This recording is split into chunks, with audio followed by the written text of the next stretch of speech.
Assalamualaikum warahmatullahi wabarakatuh. Di sini saya Septia Triandayani akan menjelaskan cara melakukan uji validitas dan juga uji reliabilitas menggunakan aplikasi SPSS.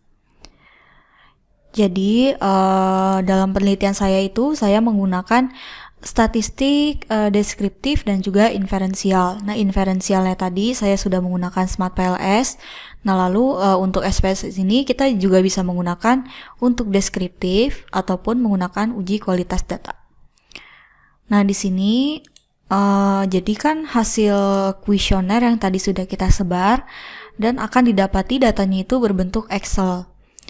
Nah, dari data ini kita akan ambil per variabel pernyataan atau pertanyaannya ini, terus kita harus buat totalnya. Di sini kita bisa buat totalnya itu di Excel kayak gini. Nah, ini karena saya sudah totalkan, kita rapikan saja.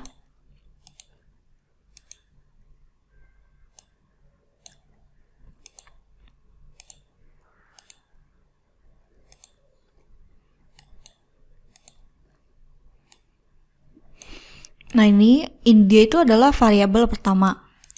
Caranya itu kita buka SPSS-nya, klik yang data view, lalu kita coba copy seluruhnya. Yang bagian angkanya saja dan juga total angkanya sampai bawah. Ctrl C, balik ke SPSS, kita paste. Nah, kalau sudah muncul datanya gini, kita klik variabel, kita ubah namanya. Ingat, menggunakan nama itu biar tidak bingung, disingkat saja per variabelnya seperti ini. Islamic Financial Literacy berarti IFL 1. Maksudnya adalah dia pernyataan nomor 1, ini pertanyaan nomor 2, 3, di situ 4, dan ini dia totalnya. Desimalnya di sini kita buat jadi 0. Kita buat 0 semua.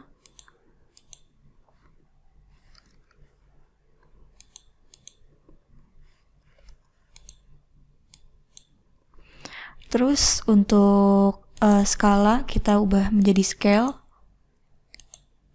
Nah, kalau sudah kita balik, tadi kan masih ada 00, sekarang 00-nya hilang karena tadi kita ubah desimalnya jadi 0. Nah, jika sudah gini, untuk uji kualitas data, dia itu ada uji validitas dan juga reliabilitas. Nah, untuk validitas ini kita klik bagian Analyze, pilih Correlate, lalu Bivariate. Nah, habis itu semua data ini kita Ctrl A, pindahin ke kanan. Option jangan ada yang di checklist, mengikuti pengaturan saja. Ini juga cancel, bootstrap juga jangan. Lalu klik OK. Ini harus to tail, Pearson, dan juga flag significant correlation. OK. Nah, didapati hasilnya seperti ini. Terus bagaimana cara melihatnya? Cara melihatnya di sini saya sudah punya contoh. Nah, untuk uji kualitas data, di sini kalau pernyataan atau pertanyaan itu signifikan atau dinyatakan valid, dia itu harus di bawah 0,05 atau R hitung harus lebih besar dari R tabel. Cara menghitungnya gimana? Di sini R tabelnya itu karena kita memiliki 100 sampel, jadi 100 dikurang 2 sama dengan 98, dan signifikansinya itu 5% atau 0,05. Nah, nanti kalian bisa cek di tabel, di R tabel itu ada tabel kalau kalian cari di Google. Nah, di situ kan karena di sini kita dapatnya nilai 98 dan 0,05, maka dia menunjuk ke arah nilai ini. Nanti kalian bisa cari sendiri. Nah, cara melihat datanya itu dari sini kan misalkan kita copy ke bagian sini ya. Nah, cara bacanya itu nilai R hitung harus lebih besar dari R tabel. Kita lihat di bagian sininya. Ini IFL 1 yang ini, IFL 2 yang ini, IFL 3 yang ini, IFL 4 yang ini, dan totalnya yang ini.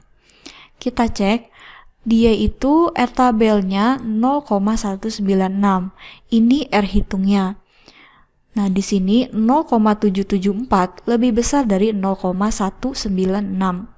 Yang kedua, dia 0,886. dan juga masih lebih besar dari 0,19. Terus ini juga dia 0,7 masih lebih besar dari 0,19. IFL 4 juga 0,5 masih lebih besar dari 0,19. Maka data dinyatakan valid. Nah, itu dia uji kualitas data. Nah, untuk mengetahui uji reliabilitas, kita bisa klik. Kita balik dulu ke bagian ini. Nah, di sini kita klik Analyze. Habis itu klik bagian Scale Reliability Analysis. Nah, di sini kita pindahkan kecuali yang bagian total ke samping, lalu pilih statistik, pilih correlation, lalu covariance, dan scale of item deleted. Continue, klik OK. Nah, keluar nilainya seperti ini. Kalau yang bagian ini kita bisa baca 100 total, itu maksudnya sampel kita ada 100, yang tadi di bagian sini ini ada 100. Kita cek bagian output. Nah, maka yang diambil itu hanya bagian ininya saja. Kita pindahkan, misalkan kita pindahkan ke dalam Word skripsi nantinya ya. Ini kita ambil yang ininya aja, pindahkan. Nah, untuk aturan Cronbach-Alpha, menurut Ghazali, dia itu harus lebih dari 0,7. Maka data dia katakan reliable. Nah, dari sini kita bisa lihat tadi untuk uji validitasnya dia valid dan reliability-nya dia itu juga reliable. Maka bisa dikatakan data ini bisa lanjut untuk diuji. Sekian video mengenai penjelasan uji kualitas data menggunakan SPSS ini. Kurang lebihnya mohon maaf. Wassalamualaikum warahmatullahi wabarakatuh.